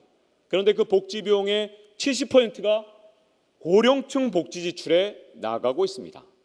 이게 정상적인가? 다른 나라와 비교해 보면 큰 차이가 납니다. 유아복지분의 노인복지가 일본은 10배나 됩니다. 그런데 독일이나 스웨덴, 대표적인 복지국가 아닙니까? 4배나 3배 정도밖에 안 됩니다. 그러다 보니까 평생 일본 정부로부터 받는 그 복지 혜택에서 자기가 낸 세금을 빼면 연령별로 엄청난 차이가 납니다. 지금 현재 60대인 사람들은 5억 원이 넘는 돈을 받을 수 있고요. 지금 미래 세대의 경우 미래 세대는 태어나지 않은 세대를 말합니다. 거의 5억 원 가까이 정부에 더 많은 돈을 내야 됩니다. 정부로부터 받는 복지 혜택보다 내가 지불하는 비용이 훨씬 큰 거죠. 이게 그럼 일본만 그런가? 일본이 우리나라보다 한 20년 정도 앞서서 진행됐다면 제가 분석하기로 남유럽이 한 10년에서 15년 정도 우리보다 앞서서 진행되고 있습니다. 이탈리아의 1000유로 세대, 우리나라의 88만 원 세대라는 책이 나오기 전에 이탈리아에서 큰 영향을 미쳤던 책 중에 하나입니다. 왜 이 정도가 되는가? 복지 지출 중 아까 일본이 70%가 노인 지출에 나간다 그랬는데 이탈리아가 60%를 쓰고 있습니다. 북유럽이 40%예요. 이 정도로 비대칭적인 복지 제도를 갖고 있습니다. 그런데 우리나라로 넘어오면 얘기가 좀 더 심각해집니다. 이 일본이나 남유럽이 부유한 기성세대 대 젊은 청년 세대의 세대 갈등과 세대 전쟁 상황이라면 우리나라는 사실 노년층도 어렵기 때문이죠. 어느 정도로 어렵냐? 빈곤율이 거의 절반에 이릅니다. 청년층은 그렇게 빈곤율이 높지 않아요. 그런데 여기서 하나 이상한 점이 있습니다. 순자산을 보면요, 연령별 순자산이 60대가 2억 7천만 원으로 우리나라 40대보다도 많아요. 경제활동을 한창 하고 있는 40대보다 많다니까 좀 이상하지 않습니까? 가장 빈곤하면서 가장 가난한 세대가 바로 우리의 노년층입니다. 그렇기 때문에 세대전쟁, 세대 갈등의 상황을 풀기가 더욱 어려운 나라가 되고 있죠. 왜 그런가? 왜?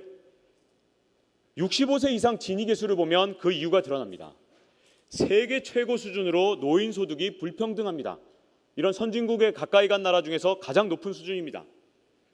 그런 상황에서 한국의 노년층은 부동산에 모든 자산을 올인하고 있습니다. 어느 정도냐? 빚을 빼면 순자산이죠. 순자산의 90%가 부동산입니다. 전 세계적으로 가장 높아요. 거기다가 성인이 된 자녀까지 부양하는 독특한 구조를 갖고 있습니다. 그러다 보니까 노인 문제를 풀기가 너무 힘들어요. 그래서 바로 세대전쟁 상황이 시작되고 있는데 그 첫 번째 격전장이 바로 부동산입니다. 청년들이 볼 때 부동산은 사실 결혼도 포기하게 만드는 굉장히 무거운 짐이고 부담이거든요. 어느 정도로 어렵냐? 이 지금 청년들의 소득 진짜 3분의 1 정도를 모아서 서울 지역에 있는 아파트를 사려면 40에서 50년이 걸립니다. 이거 사지 말란 얘기죠. 기성세대의 부동산, 그런데 노후를 지키는 마지막 보루거든요. 순자산의 90%를 투자하고 있으니까. 그런데 문제는 이 불균형이 언제까지 유지될 것이냐. 청년들의 상황을 보면 굉장히 비관적입니다. 어느 정도로 어렵냐. 제가 이 다큐멘터리를 만들면서 썼던 컴퓨터 그래픽인데, 다큐멘터리에서 이 그래픽에 많은 사람들이 충격을 받았나 봐요. 1970년대에 100만 명 태어났습니다. 100만 명대가 태어났는데 그게 점점 줄면서 80년대에는 60만 명대로 줄었고요. 그 다음에 2000년대에는 40만 명대로 줄었습니다. 그래서 컴퓨터 그래픽을 이렇게 그렸죠. 집이 들고 있다가 무너지는 걸로. 그랬더니 이것 때문에 많은 분들이 충격을 받았던데, 사실 이거보다 더 큰 문제가 있습니다. 인구가 줄어든 것보다 더 큰 문제는 뭐냐면 전년 대비 소득 증가율입니다. 전년 대비 소득 증가율이 40, 50대보다 낮은 건 이해가 가요. 그런데 60대보다도 낮습니다. 60대는 1년 동안 6.9% 오를 때 20, 30대는 2.7% 올랐습니다. 인구도 적은데 돈도 못 버는 세대. 그러니 이 부동산의 불균형이 언제까지 유지될 수 있는지 불분명한 거죠. 이런 상황에서 세대전쟁 두 번째 상황이 바로 국민연금을 비롯한 각종 복지 정책인데요. 우리나라에서 사실 워렌 버핏이 1년 그 평균 연평균 수익률이 얼마나 됐냐 아신 분? 한 24% 정도 됐습니다. 그런데 우리나라에선 80대만 되면요, 국민연금에만 가입하면 워렌 버핏보다 훨씬 더 높은 연평균 수익률을 올릴 수 있습니다. 그 정도로 현재 국민연금의 세대 간의 어떤 불균형 형성이 굉장히 크죠. 국민연금뿐만 아니라 우리나라의 복지제 정책이 대부분 그런데요.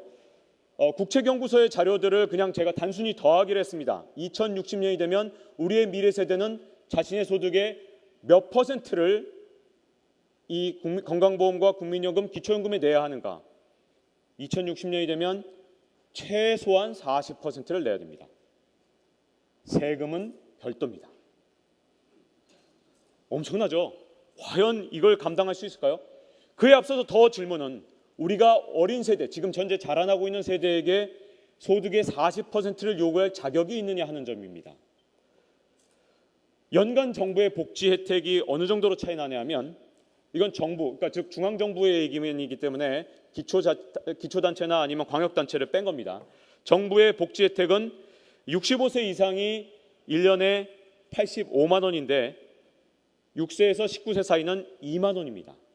우리가 앞으로 소득의 40% 플러스 텍스 하면 최소한 60%를 요구해야 될 세대에게 우리는 지금 현재 정부 복지 혜택이 2만 원 주어지고 있습니다. 문제는요, 바로 여기에 있습니다. 이런 세대 전쟁의 여파가 그럼 기성세대로는 과연 자유로운가? 그렇지가 않습니다.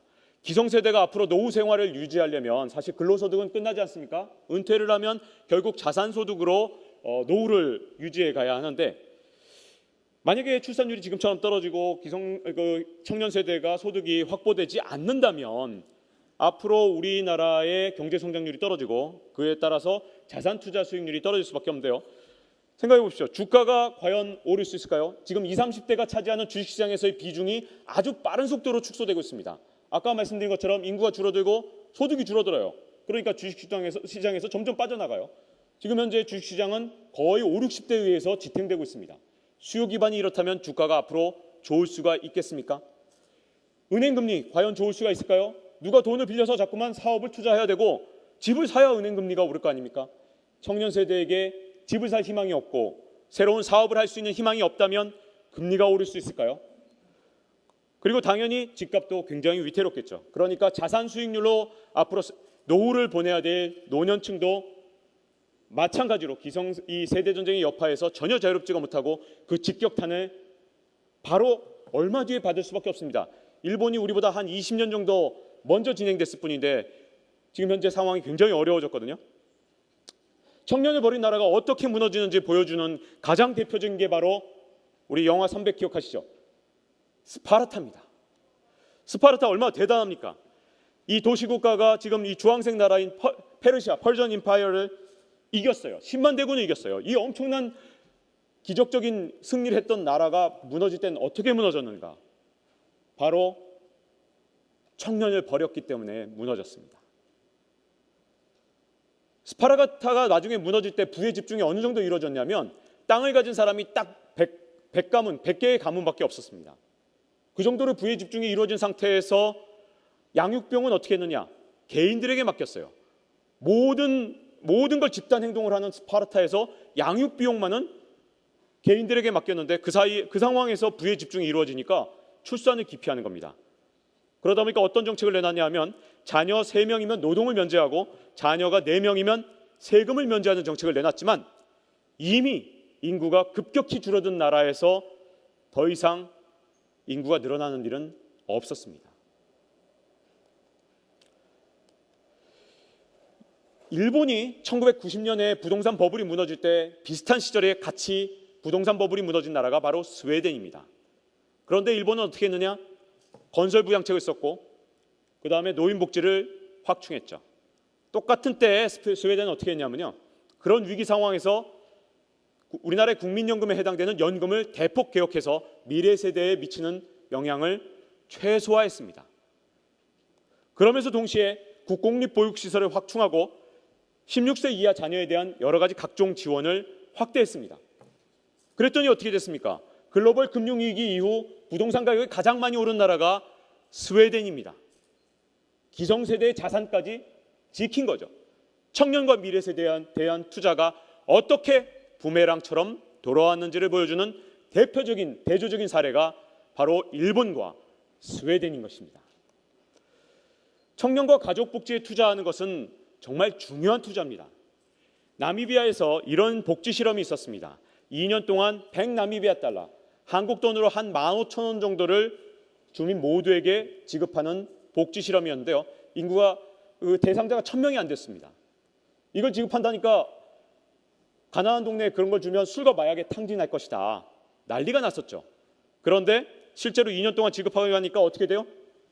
월 평균 주민소득이 100나미비아 달러를 빼놓고도 거의 30% 가까이 올랐고요. 주민들의 실업률이 크게 낮아지고 창업이 일어났습니다. 가족복지, 어린이들과 60세 이하의 어린이들과 가족들한테 했고요. 어린이들한테도 똑같이 지급을 했습니다. 그래서 어린이가 이렇게 들고 있는 사진이 있는 거고요. 그리고 우리가 지금 현재 흔히 착각하는 게 3D 산업을 꺼린다고 우리 청년들을 굉장히 많이 이제 비판을 하는데 사실은 이게 굉장히 구조 때문에 그렇습니다. 현재 가장 대표적인 게 월스트리트 저널에 났던 사람 하나 예를 들어볼까요? 제임스 디니슨. 이 사람이 월스트리트 저널에 나왔습니다. 왜 나왔냐면 광부인데 우리나라 돈으로 연봉이 2억이 넘습니다. 2억 원이 넘어요. 그래서 호주에서는요, 청년들이 광부가 서로 되려고 합니다. 3D 산업인데 왜 되려고 하느냐? 평균 광부 연봉이 1억 2천만 원, 화이트 칼라 연봉은 6천만 원입니다. 이런 게 어떤 걸 만드는 줄 아세요? 이렇게 월급을 많이 주고 연봉을 많이 주고 안정적 직장을 제공하면 거기서 마이스터가 됩니다. 마이스터가 되면 뭘 만들죠? 공정혁신이 일어납니다. 여러분 태신난리지라고 우리말로는 암묵지라고 번역하는 게 있죠. 그런 공정혁신은 누가 일으킬 수 있죠? 10년, 20년 종사해야, 한 산업에 계속 종사해야 거기서 태신난리지가 공유되고 거기서 바로 공정혁신이 일어납니다. 그런데 우리처럼 지금 현재 2년, 3년마다 만약에 이 불안한 직장을 제공한다면 청년들이 미숙련 노동자에서 벗어날 수가 없어요. 우리가 어떤 경로를 선택하느냐는 앞으로 우리의 미래를 결정짓고 기성세대의 삶을 결정하는 굉장히 중요한 일입니다. 제가 항상 이런 강연을 할 때 끝내는 방법이 바로 도토리인데요. 도토리 굉장히 조그맣죠. 그런데 이 도토리가 땅에 떨어져서 씨앗을 틔우면 무려 20m, 30m가 되는 상수리 나무가 됩니다. 우리가 우리 청년들을 도토리로 취급할 것인가? 아니면 상수리 나무라는 것을 알아봐 줄 것인가는 우리한테 달렸고요. 지금 전 세계적으로 고령화는 우리나라만의 현상이 아니라 전 세계에서 일어났고 청년 자원이 점점 사라져가고 있습니다. 이제 1, 20년만 있어 보세요. 청년 자원을 쟁탈하기 위해서 전 세계가 아마 뛰어들 겁니다. 그 청년 자원 쟁탈전에서 어떤 스탠스를 취하느냐에 따라 그 나라의 미래가 완전히 송두리째 바뀔 겁니다. 이상입니다. 감사합니다.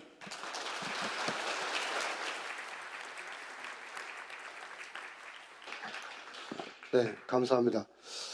어쩌면 우리에게 낯선 미래가 우리 청년들에게는 두려운 미래가 될 것이고 또는 희망을 주는 미래가 될 수도 있을 것 같습니다.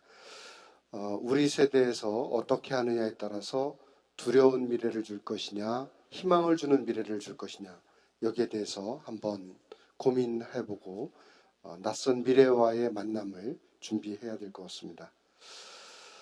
다시 한번 정말 소중한 발표를 해주신 박정훈 기자님께 박수를 보내주시기 바랍니다.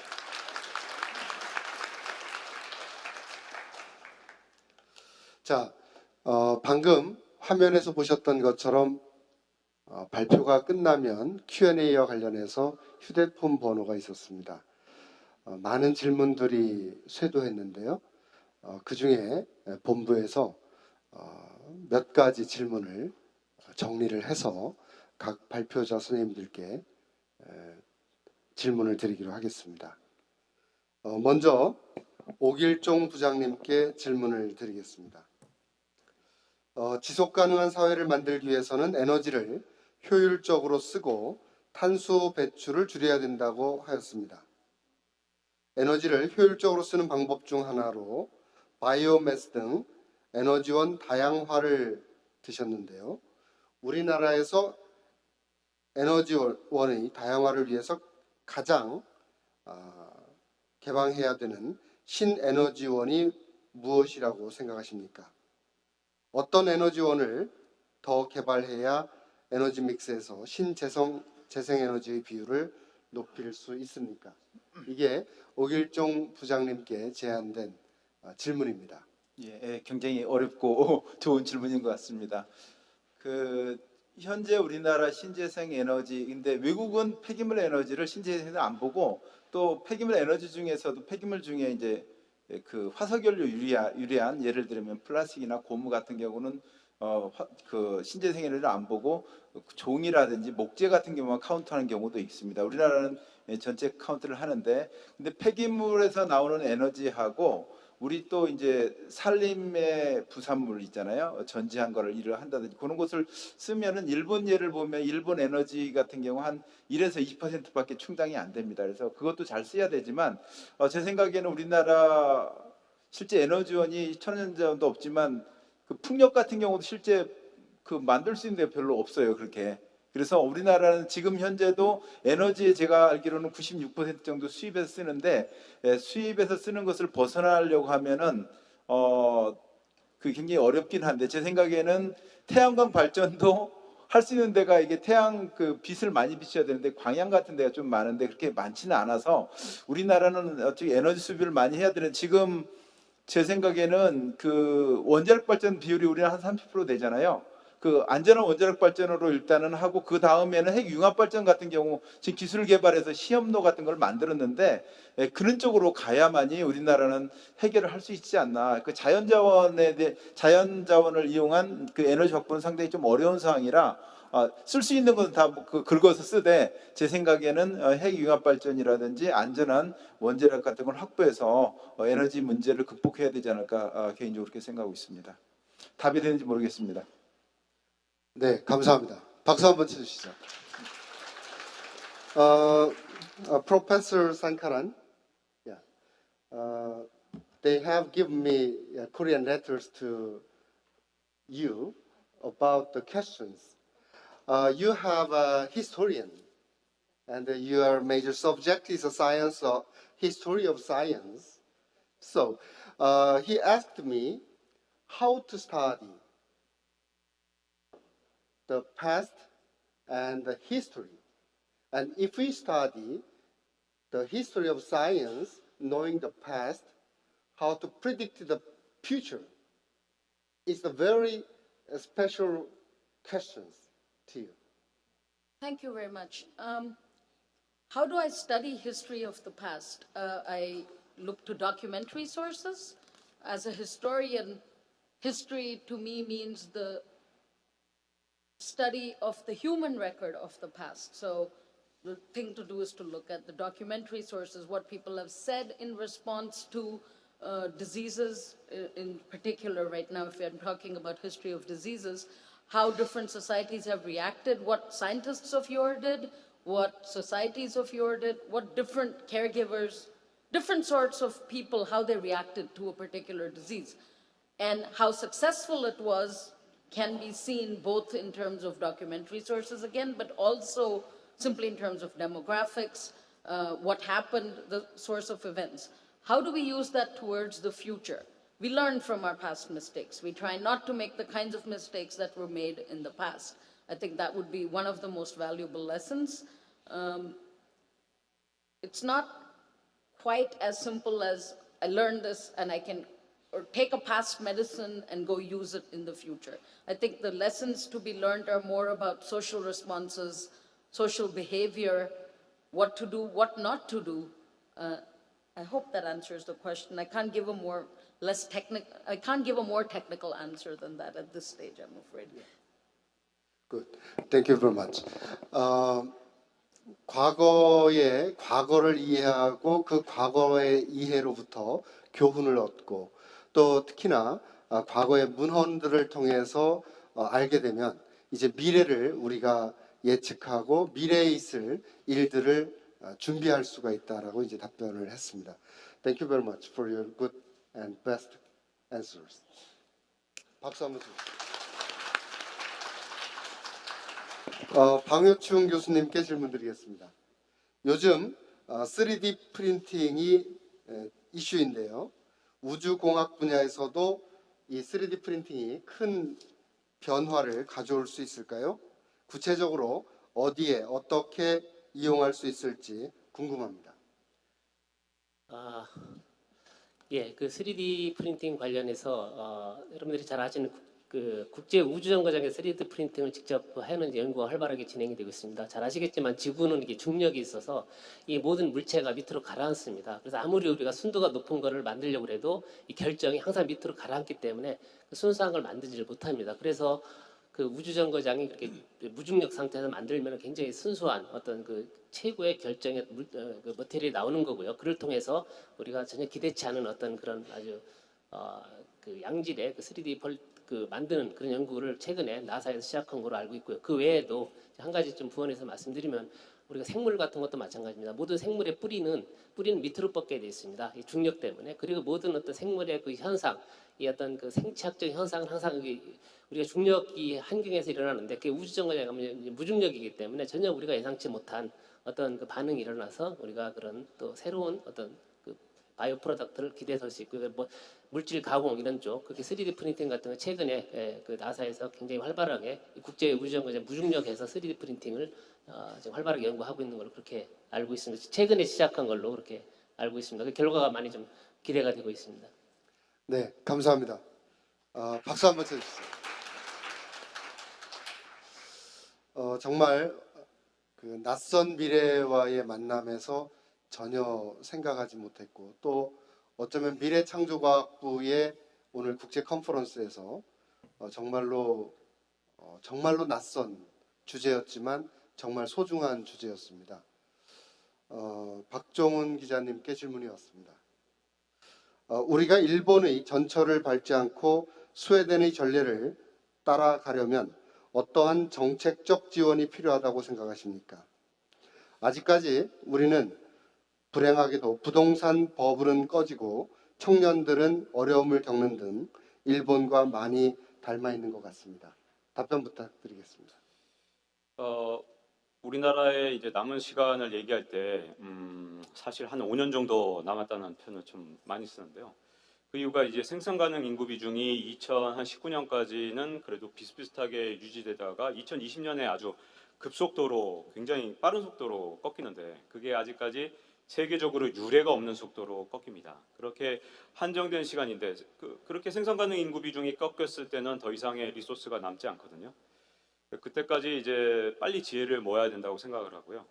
현재 남은 여력을 어떻게 집중할 것인가. 이제 보통 저희가 이제 기초연금을 도입할 때 함께 다른 유럽 국가들이 도입했던 게 아동수당이라든가 아니면 실업보조 정책 이런 어떤 구체적인 정책들이 한 서너 가지 있는데 이런데 어느 부분에 이 한정된 자원 그리고 한정된 시간에 우리 사회가 용인할 만큼의 투자가 어느 정도 미래 세대를 위한 투자가 어디인지 빨리 합의점을 찾아내서 그 합의점까지 빠르게 움직이지 않는다면 사실 생산 가능 인구 비중이 진짜 어느 정도 이하로 줄어들게 되면 더 이상의 국가 재정도 유지가 안 되고 어려운 상황이 되기 때문에 그런 합의를 빨리 이룰 수 있는 어떤 공감대를 빨리 형성하는 것이 우리가 지금 어느 길로 갈 것인가. 제가 이제 석사 때까지는 주류 경제학을 하다가 이제 박사에서 이제 복잡계 경제학을 했는데 복잡계 경제학에서 굉장히 중시 여기는 게 항상 시장의 최적점으로 수렴한다고 생각하지 않고 저희 같은 경우는 path dependency를 굉장히 중요시 여기거든요. 경로 의존성. 그러니까 우리가 일단 잘못된 경로로 들어선 상태에서 무너지기 시작하면 다시 좋은 경로로 들어가기가 굉장히 힘들어요. 예를 들자면 쿼티 자판이나 드보락 자판 같이 한번 잘못된 자판을 선택하면 계속 비효율적인 자판인 쿼티 자판 아직도 쓰고 있잖아요. 그런 것처럼 경로이 지금 선택의 지금 기회가 있는 5년 안에 빠르게 합의점을 찾아내야 될 거라고 생각합니다. 감사합니다.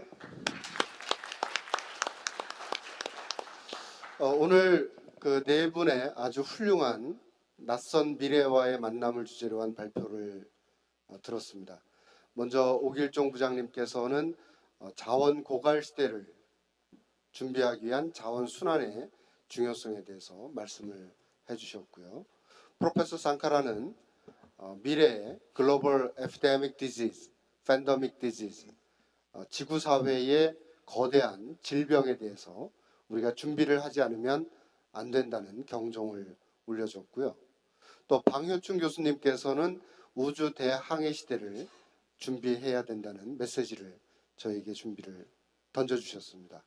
그리고 마지막으로 박종훈 기자님께서는 정말 우리 세상의 후속 세대들 두려운 미래를 넘겨주지 않기 위해서라도 이제 우리가 새로운 대안을 마련해야 된다는 소중한 메시지를 던져주셨습니다. 한 분 한 분 발표해 주신 정말 소중한 발표를 해주신 발표자 선생님들께 진심으로 감사드리고 긴 시간 동안 함께 해주시고 주의를 기울여 주신 여러분께도 진심으로 감사드리는 말씀 드리겠습니다. 다시 한번 큰 박수로 이번 세션을 마치도록 하겠습니다. 고맙습니다.